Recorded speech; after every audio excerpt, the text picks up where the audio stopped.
Today we're going to be looking at the book of Daniel, Daniel chapter 10. We are continuing on. I will say Daniel 10 is the beginning of the end. All right. Daniel 10, we are introduced to the last messenger that Daniel is going to see, and he is going to give him a vision that is going to take place across chapter 11 and chapter 12. But Daniel 10 has some interesting imagery, some frightening ideas really to think about, and it's coincidence that we happen to get to this passage on Veterans Day. So if you are there, we're going to read Daniel chapter 10 in its entirety. In the 3rd year of Cyrus, king of Persia, a message was revealed to Daniel, whose name was called Belshazzar. The message was true, but the appointed time was long, and he understood the message and had understanding of the vision. In those days I, Daniel, was mourning 3 full weeks. I ate no pleasant food, no meat or wine came into my mouth, nor did I anoint myself at all till 3 whole weeks were fulfilled.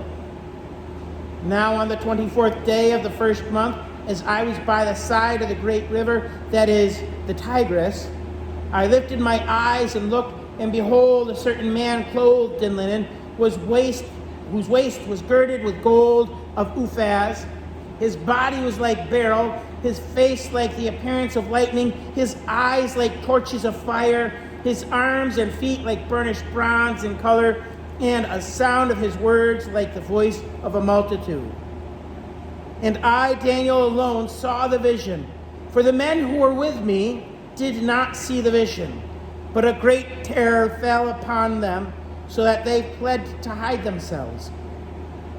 Therefore I was left alone when I saw this great vision, and no strength remained in me, for my vigor was turned to frailty in me, and I retained no strength. Yet I heard the sound of his words, and while I heard the sound of his words, I was in a deep sleep on my face, with my face to the ground. Suddenly a hand touched me, which made me tremble on my knees and on the palms of my hands.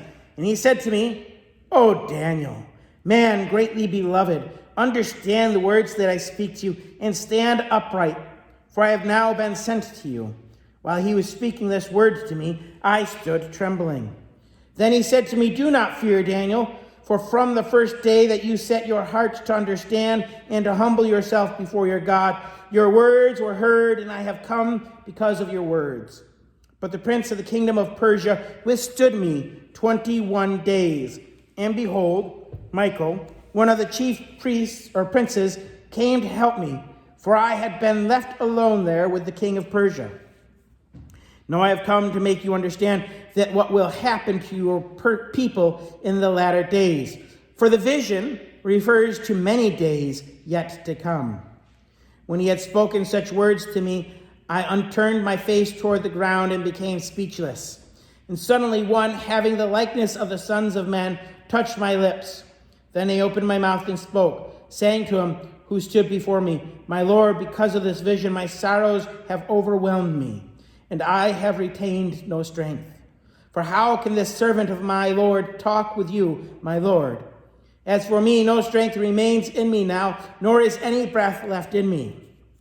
Then again, the one having the likeness of a man touched me and strengthened me. And he said, "O man greatly beloved, fear not.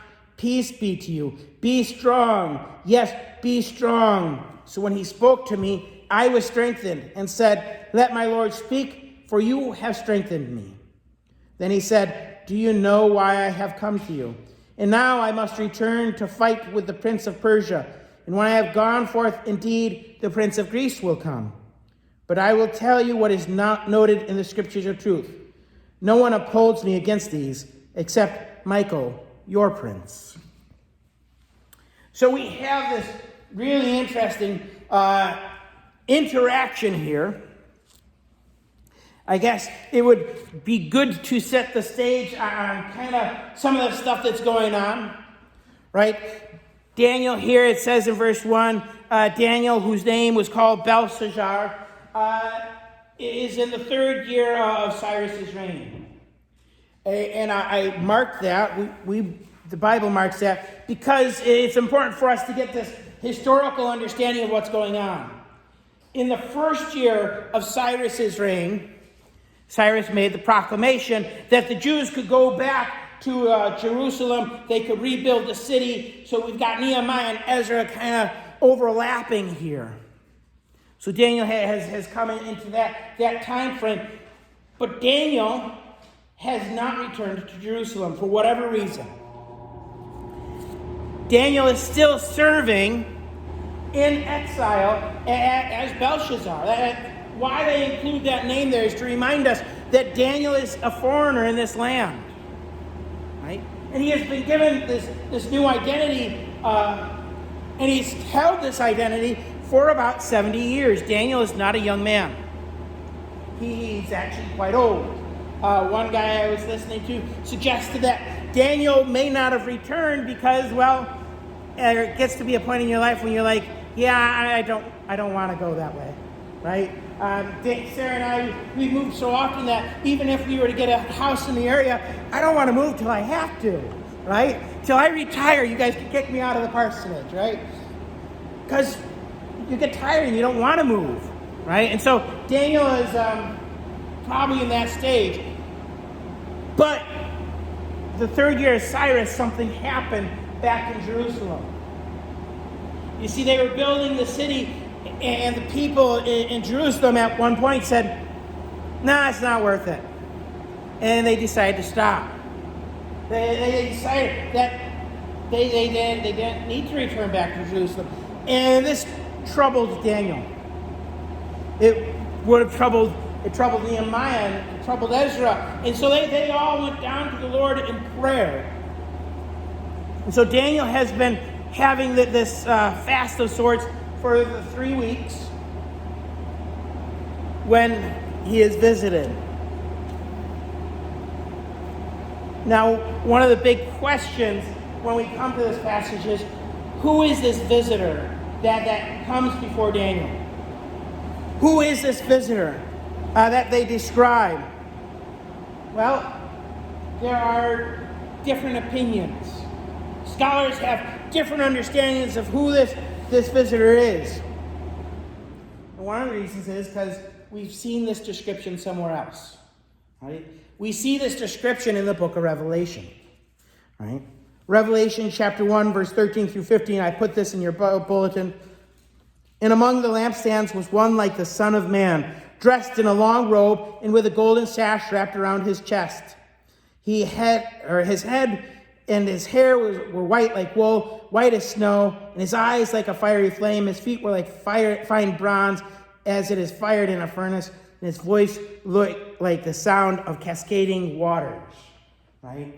And that Revelation passage is talking about Christ. And there are a lot of people who go, well, there's this passage in Daniel, and that Revelation passage, the description is so similar that what we're looking at here in Daniel has to be Christ. Maybe. But there's some arguments against that, right? In Daniel here it says that his face shone like lightning, right? Well, we saw that somewhere else in Scripture. In the book of Matthew 28, 2 through 3, this is when the women were going down to the garden to where Jesus was buried, and suddenly there was a violent earthquake because an angel of the Lord descended from heaven and approached their tomb. He rolled back the stone and was sitting on it. His appearance was like lightning, and his robe was as white as snow. So we have this angel that has this appearance of lightning, all right? And it says an angel, not the angel. So we can assume that is not Christ sitting on the stone. But again, it still doesn't give us an answer here. So we go back to Daniel and look at what it says, right? One guy I was reading said, well, this angel says that he was sent by the Lord. And Jesus wouldn't be sent. And when I heard that, I said, yeah, but if you look at John chapter 20, Jesus says, as the Father has sent me, so send I you. So we can't make that argument that this isn't Jesus because of that, right? But we do have a problem here if we want to say this is Christ. And the problem is that he says in verse 13, but the prince of the kingdom of Persia withstood me 21 days, and behold, Michael, one of the chief princes, came to help me, for I had been left alone there with the kings of Persia. And the problem with saying this is Christ, and with that verse, is if somebody could withstand him and he needed help, he's not all powerful. Right? And so if you want to take this as being Christ, you have to argue that Christ is not all powerful. And if Christ is not all powerful, then we have a problem. Right? Because if Christ is not all powerful, then Christ is not God. If Christ is not God, then, well, everything we understand in the New Testament kind of unravels. So, if you ask me, this has to be an angel. Right? It has to be an angel that he is talking to. And we see here that there seems to be a hierarchy of angels. And you go, why does that matter? It really doesn't. It's just the way the system is. It's like, why does it matter that tree frogs and pond frogs are slightly different? It doesn't really. It's just nice to know things, right? We like to catalog knowledge. We like to understand, right? So, but we see this system. We have this knowledge, and we see that the angel has been withstood. And this is the part that's important about Daniel chapter 10. Is that here we have this great being, this being that we can't comprehend. And this being has been withstood. Right? It's been withstood by the prince of Persia. Now, the word that's used there for prince is the word, I believe it was sar. It's a Hebrew word that really means kind of a chief angelic type being, right? It's also the same word that's kind of used to talk about Michael being your prince in verse 21, right? So we see that there are these angels that have positions, authority over regions, authority over people. And we see that they're in conflict with each other. And you go, well, what does that mean? That means that there is a battle, and this shouldn't be news to you guys, there is a battle going on that we cannot see. There is a spiritual war that is taking place that you and I, we cannot perceive with the naked eye. Right? We can't look out and go, oh yeah, there are two demons outside and there's an angel fighting it. Right? We can't see that with our naked eye. It's just beyond us. But we're told here that the spiritual conflict takes place. And we find that this being that is talking to Daniel, who has been sent, said, I was helped by Michael. Michael is one of two angels we have the name for. We know Gabriel and we know Michael. Now it's interesting, when we look at Michael, there are questions on who is Michael. Well, Michael is the chief angel of Israel, all right, because he says he's your prince there in verse 21. If you jump over to Daniel chapter 12, verse 1, we have another description of Michael. At that time, Michael shall stand up, the great prince who stands watch over the sons of your people, and there shall be a time of trouble. So we know that Michael is a great prince. Again, he's the prince of Israel, right? He's the angel that has been kind of placed over Israel, right? Michael's name means one who is like God. Right? And because of this, there have been many people who tried to argue that Michael is Jesus. Right? But we really don't have enough stuff to go, well, Michael's a theophany. Right? There isn't enough for that. We do see Michael in the New Testament as well, right? We see him in Jude chapter 1, verse 9. I put that one in your bulletin for you. It says, "Yet Michael, the archangel, when he was disputing with the devil in a debate about Moses' body, did not dare bring an abuse of condemnation against him, but said, 'The Lord rebuke you.'" Right? And then we see Michael again in the book of Revelations, when Michael and his angels go against the dragon and kind of have that final spiritual battle that we read about in the book of Revelation. I would argue that Michael is not Christ, even though there are some commentators that say Michael is Christ. In part because in Jude chapter 1:9, when he doesn't dare condemn the devil, well, Jesus has the right to judge. Jesus has the right to condemn. Right? And so I think that if Michael were Jesus, he would have condemned the devil and said, "No, you aren't getting Moses' body, and it's wrong that you even think so." Right? Instead, Michael appeals to the higher authority, and he says, "Lord, the Lord rebuke you." All right? So we have these two angels here fighting against the prince of Persia. And he goes, "So what? So what? All right, we know there's spiritual war going on out there. We know that there's battle happening. We kind of already knew that. So what?" Well, the reality is that these spiritual battles have consequences here in our world, here in our place. There have been some who note that these spiritual battles, they really kind of set up the world system that we live in. Right? The problems that we are facing today is because there is spiritual war going on, and it's being kind of left unchecked to some extent. The church is not involved as it should be. And you go, well, how can we be involved if we can't see what's happening? Well, that's why we have Daniel, right? Because Daniel is getting involved.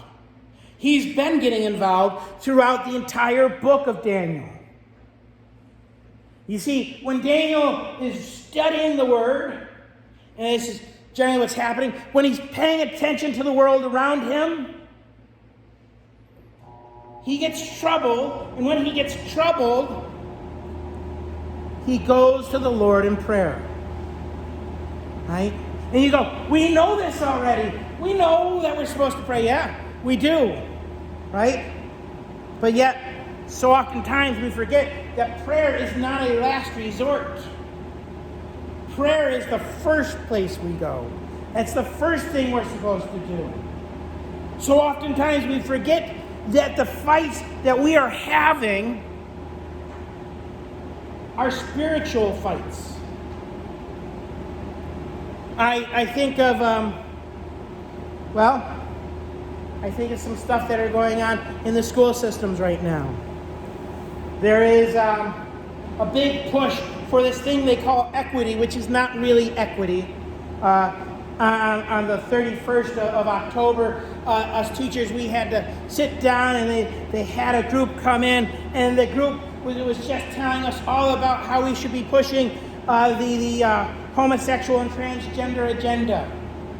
Right? And that's what the group came in to do. And it's easy to look at the people around us who are going, yeah, and think, you stupid idiot. It's easy to think that. But the book of Ephesians reminds us that we do not wrestle against flesh and blood, right? But against powers and principalities, against spirits. It's a spiritual battle, and they are blind to it. They don't know any better. The world doesn't understand, and the only way to really fix it is to pray for them, right? Because I'll be honest, some of the people who are in the school going, yeah, are actually really decent human beings. They're good people who just don't know the truth. And so, like Daniel, we're called to pray. We're called to come before God But Daniel didn't just pray. Right? Daniel fasted. And notice his fast wasn't I didn't eat any food for 3 weeks. He didn't do that. For some of us, that's never going to actually happen. I go 2 hours without eating, and I feel like I'm crashing, right? But Daniel he did not take anything but water or vegetables, right? He left out the meat. He left out all the good stuff. All the pleasant food. He says, I ate no pleasant food. He fasted. Jesus said when the disciples couldn't cast out a demon, they said, why couldn't we do that? He said, this kind only comes out through prayer and fasting. We've lost the discipline of fasting. And I think that has hurt our ability to pray. But I think it goes beyond that. Right? Daniel was fasting. Daniel was praying. And again, I want to remind you, Daniel is an old man. He wasn't going to be on the front lines building the walls of Jerusalem. He wasn't going to be in Jerusalem building the churches. I think sometimes we get to a point where we feel, I've done my work. And Daniel said, no, my work's not done. My work is to pray now. Right? There is no retirement in the kingdom of God. And so Daniel is praying, but Daniel has a problem. He sees this vision, and all of his strength is taken from him. Even his ability to speak is gone. Have you been there? Have you been to the point where you are praying and your strength has left you? Have you been to the point where you are praying and words no longer come into your mouth? You can't get them out. See, Daniel was praying, but he needed something more. Right? And the reality is that we need to pray, but we need something more. And so as Daniel is having this vision, an angel is sent to him, one that looks like man. So not the one with the arms of brass and the legs of glowing brass and the lightning face, but one who looked a little bit more like you or I, was sent to him to touch his mouth. Was sent to him to touch his body so that he may be strengthened. The reality is that we have a battle to be fought, a war to be won, and we can't just do it in our own strength. Right? I say we need to pray, but we need to pray in the strength of God. We need to pray, but we need to do so seeking out God's strength. We need to do so seeking out God's power. Because if ever we could see the results of the spiritual war, I think today is one of those days.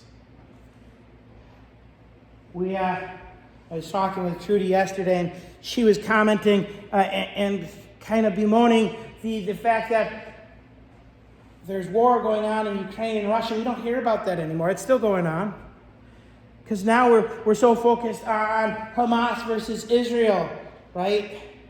And we live in a nation where the higher institutions are all saying Hamas is the good guys, even though Hamas is hiding behind children, right?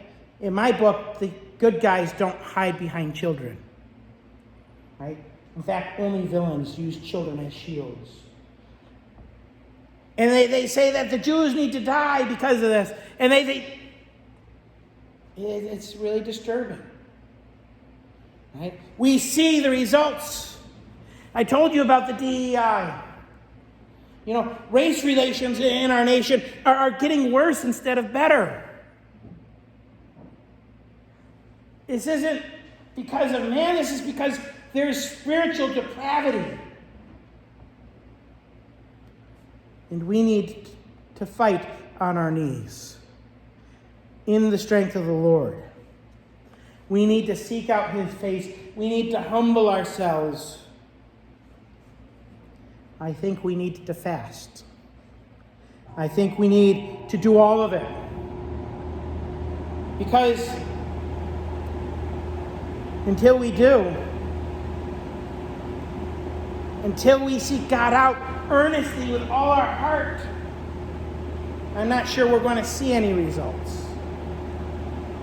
I'm not sure we're going to see the end. But at the same point, it may be that we don't get to see the end in our lifetime. That doesn't mean we shouldn't be falling down on our knees and praying and fasting. There's a good chance Daniel wasn't going to see the finished result of the temple. But that didn't stop him from going to the Lord in prayer. We all have that responsibility to find ourselves on our knees fighting for our nation, for our loved ones, for the lost. Because the world needs it. Will you bow with me in prayer?